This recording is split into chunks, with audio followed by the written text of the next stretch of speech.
Sixers pick in the draft this week. I'm excited for it. I'm not excited for them to make a selection at 23.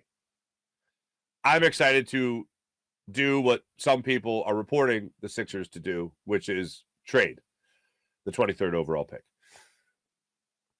With Tobias Harris, with Matisse Thybulle, with Danny Green, with whoever, with whatever.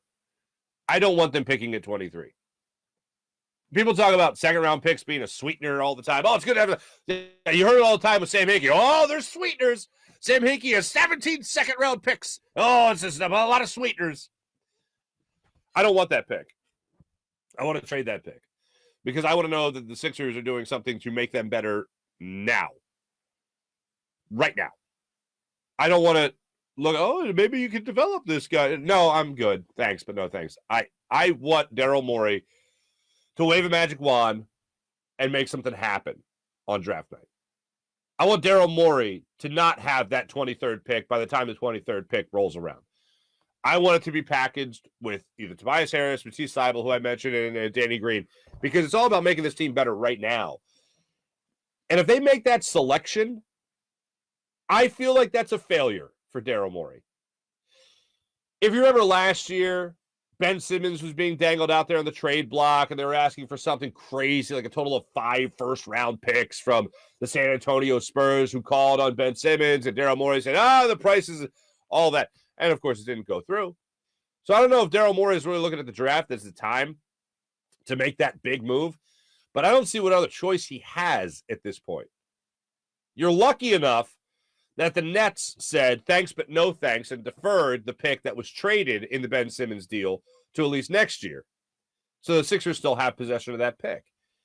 Well, that pick is not going to be worth anything after this draft. So why not get the opportunity to at least give it to somebody else who might already have that first-round pick, who might have an opportunity to move up in the draft or whatever it might be. Give that team that collateral. And maybe do it beforehand. Everyone gets crazy on draft night, but I don't think Daryl Morey will make the deal, but I'm really hoping that he does make a deal. And yes, of course, let's hope it's the best deal possible. I'm hoping that it's something along the lines of Bradley Beal or Zach LaVine, the guys I've been talking about throughout this entire offseason. But whatever it is, we're going to need the Sixers to get somebody in there who is a proven NBA veteran, who you know what you're getting, and a guy that can help you score on the offensive end and also spread the floor. Be a guy James Harden can dish to. Be a guy Joel Embiid can kick it out to. Be a guy that will create space for Joel Embiid and James Harden. We need somebody like that on this roster right now.